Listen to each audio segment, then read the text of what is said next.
GST का introduction दिया गया है। हम आपको जीएसटी भी सिखाएंगे कि कैसे इनपुट टैक्स क्रेडिट लें और कैसे जीएसटी में सेव करें, सब सिखाएंगे, आप टेंशन मत लीजिए।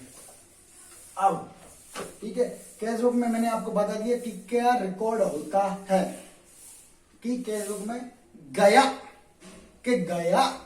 पैसा, गया के आया, के गया के आया, ओनली रोकड़ा, गया आया, गया आया, गया आया, उसको ही रिकॉर्ड किया जा सकता है। मेरे ख्याल से किया जा सकता नहीं है, मैंने ये वर्डिंग गलत बोल दी है, किया ही जाता है।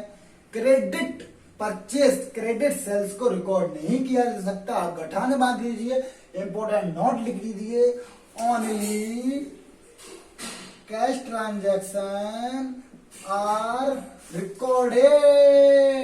recorded in cash book.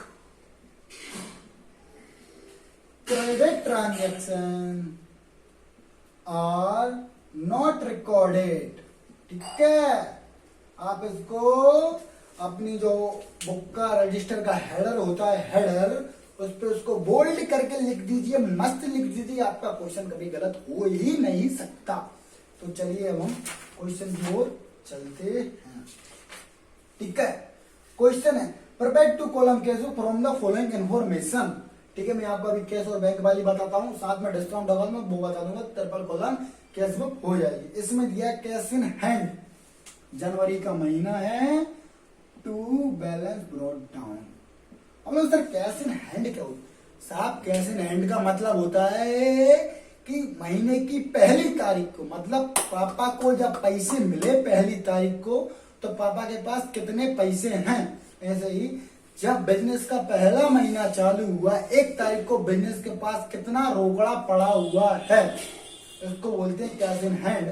तो बिजनेस के पास 2800 रुपए पड़ा हुआ है। आप टेंशन मत लीजिए, इसको आज मैं अपने इंस्टाग्राम की स्टोरी पे इस क्वेश्चन को और टेलीग्राम ग्रुप पर भी शेयर कर दूंगा, आप चाहे तो इसको वहां से क्वेश्चन को ले सकते हैं।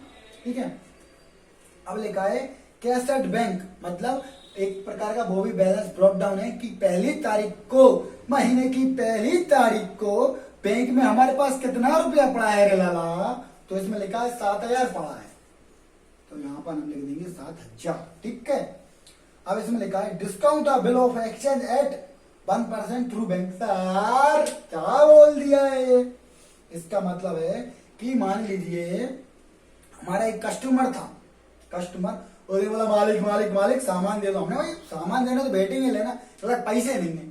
हमने कहा पैसे नहीं है तो बस आप उधार तो हम कर नहीं रहे, एक काम करो आप हमको बीआर लिख लो। बीआर हमने उससे लिखवा लिया कि भैया एक समय के बाद ये हमको पैसे देगा। ठीक है, उसने लिखवा लिया। अब उस समय के बाद बीआर हमने लिखवा तो लिया 5000 का, मान लीजिए एग्जाम्पल दे रहा हूं। अब हमको पड़ी भैया रुपयों की जरूरत। अब हमने कहा आप क्या करें साहब, अब पैसे तो है नहीं, है बीआर पड़ा, इसका हम करें तो क्या करें, हम बैंक वाले के पास गए। साहब पैसे चाहिए। बैंक ने बोला मैं तेरी रिश्तेदार थोड़ी नहीं हूँ तुझे पैसे दूं उधार। अरे हमने बोला हम तुमसे मांगे भी नहीं रहे रिश्तेदार हो कि नहीं हो। हमने कहा ये हमारे पास बिल है, इसको आप ले लो। बोला हम इस पे कमीशन काट के लेंगे, हम आपको पैसे पहले देना। हमने चल काट ना रे, तू जाना रे, तू जाना बाबा, तू देना, तू देना। तो उसने 1% की कमीशन काट ली और बाकी का पैसा हमको दे दिया। ठीक है, अब पैसे दे दिए तो पैसे आएंगे कहाँ, बैंक में, टू बीआर, पीछे लिख देंगे हम डिस्काउंटेड। डिस्काउंटेड इसमें कितने का बीआर है, लो साहब 5000 का ही इसमें है। 5000 का 1% यानी 4950 रुपए। 5000 का 1% यानी 50 रुपया, 50 रुपए ही आएंगे। ठीक है, अब आ गया कैश सेल, मतलब हमने नगद में सामान बेचा, रोकड़ा, नगद में कैश सेल 6000 रुपए।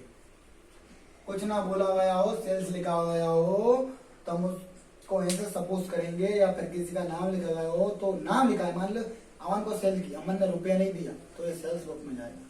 तो लिखा है कैश सेल, कैश सेल मतलब कैश में ही जाएगा, बैंक कॉलम में नहीं जाएगा। ठीक है, अब पेड इनटू द बैंक, अब आप समझ रहे हो, पेड इनटू द बैंक एक कॉन्ट्रा एंट्री, मैंने आपको सुना नहीं कॉन्ट्रा एंट्री, कोई बात नहीं अब समझा देता हूँ। कॉन्ट्रा एंट्री होती क्या है, मतलब मान के चलिए मेरा ये एक हाथ है और एक हाथ, इसमें पड़ा रुपया, मैंने इस हाथ को बोला ले भाई, ये मान लीजिए पैसों की गड्डी है 500, मैं बोला इस हाथ को ले भाई जा तू ऐस कर, या कुछ हुआ क्या, इस हाथ का पैसा इस हाथ में चला गया, इस हाथ का रोकड़ा जो डस्टर है और इस हाथ में चला गया। इसी प्रकार ऐसा ही होता है कॉन्ट्रा एंट्री में कि हमारा जो पैसा होता है वो हम बैंक में जमा कर देते हैं।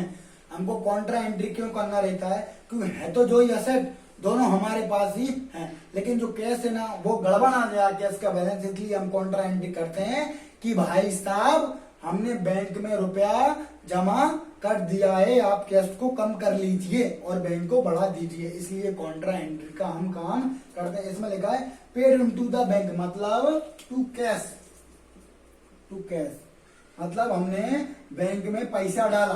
आप बोलोगे सर बैंक बड़ी, बैंक को डेबिट साइड आना चाहिए तो आपने कैश क्यों लिखा, अरे कैश इसलिए लिखा कि हमने कैश को जमा किया तो बैंक बढ़ी 3000 से,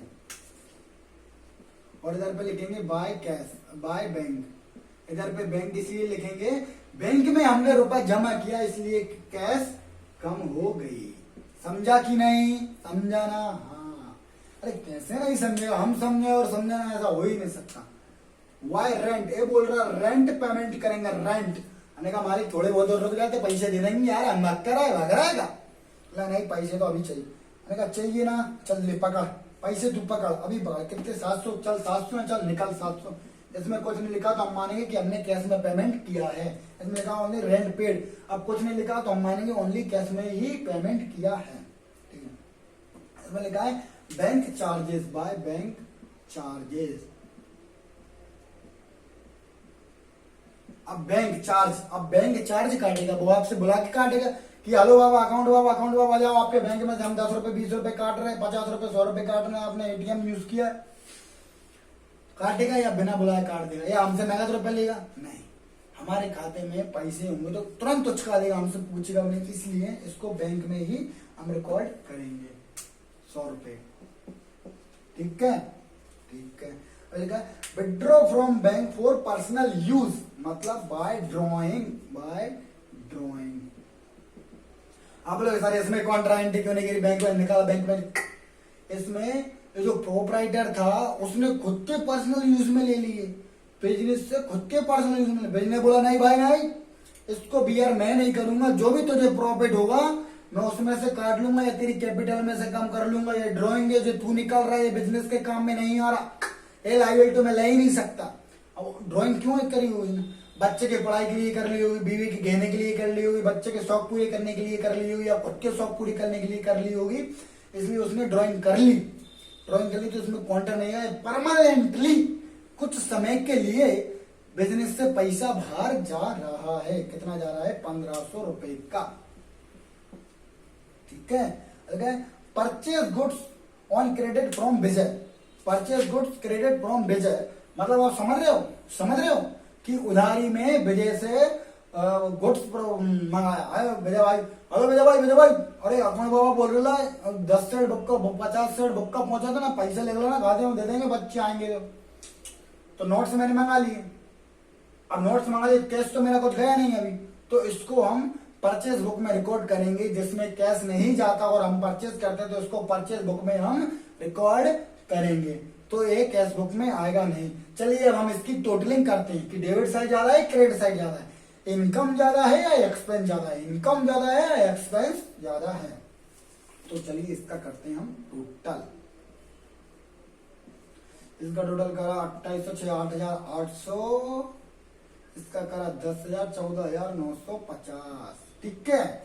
यहां लिखेंगे by balance, by balance CD, कितना बैलेंस कम पड़ रहा है, आप देखिए यहाँ पर 3,700 है, तो कितना बैलेंस और हमारे पास महीने की आखिरी तारीख में बचा 5100, मतलब अभी हमारे पास 5100 रुपए और कैश पड़ा हुआ है। अब आप यहाँ पर देखिए 14,950, तो हमारे पास कितना कैश और बचा है, कितना बैंक और बचा है, 13,350 रुपए का कैश और हमारे पास बचा है। आप जब भी देखना इन डेबिट और क्रेडिट साइड का टोटल बराबर ही रखना है, अगर बराबर नहीं आता तो आप समझ लीजिए आपका क्वेश्चन गलत है। अब जो क्रेडिट डाउन है कि महीने की आखिरी तारीख में हमारे पास 5100 रुपए नगद बचे और 13,300 यानी 13,350 रुपीज हमारे पास बैंक में बचे हुए हैं। इनको 1 फरवरी के दिन हम चालू करेंगे टू बैलेंस ब्रॉट डाउन 5100 और 13,350। ठीक है, एक कंसेप्ट को करते हैं हम यहीं खत्म और होती है हमारी कैशबुक यहीं पर खत्म। अब बची है हमारी पीटी कैशबुक और स्पेशल कैशबुक, इसको हम अगले लेक्चर में समाप्त कर देंगे और आपका जो चैप्टर है वो 1 से 1.5 घंटे में मस्त समाप्त हो जाएगा। आधे घंटे की वीडियो ये बनी है, आधे से 30 से 40 मिनट की वीडियो वो बनेगी, आपका विद कंसेप्ट के साथ हुआ है। और मेरा यही कहना है, अगर मेरा पढ़ाने का तरीका अच्छा लग रहा हो, सब समझ में आ रहा हो, तो इस वीडियो को ज्यादा से ज्यादा शेयर कीजिए, अपने दोस्त को बताइए कि भाई इनसे पढ़ कुछ समझ में नहीं आ रहा, दिक्कत आ रहा हो, डाउट हो रहा तो पूछ, क्वेश्चन नहीं आ रहा तो भी पूछ, बताएंगे, इंस्टा पे मैसेज कर, सब कुछ कर, लेकिन तू पूछ ना, पूछ, ये मेरी जवाबदारी है। विद इन 24 घंटे के अंदर अंदर आपको रिप्लाई मिल जाया करेगा, क्योंकि मेरे पास बहुत सारे क्वेश्चन आते हैं कि सर इसमें डाउट, मैं एकदम पॉसिबल नहीं है मेरे पास कि मैं आपको दे सकता हूं, पर हाँ 24 घंटे के अंदर अंदर मैं आपको रिप्लाई दूंगा। बस इस वीडियो को ज्यादा से ज्यादा शेयर कीजिए और हमारे यूट्यूब चैनल अकाउंट बाबा को सब्सक्राइब कीजिए, क्योंकि यहाँ पर मिलती है फ्री अकाउंट के लेक्चर। इस लेक्चर जो फ्री अकाउंट, जो इस बुक का लेक्चर की कीमत है फुल बुक की, वो आप कहीं भी जाओगे 5 से 10,000 रुपए रहेगी।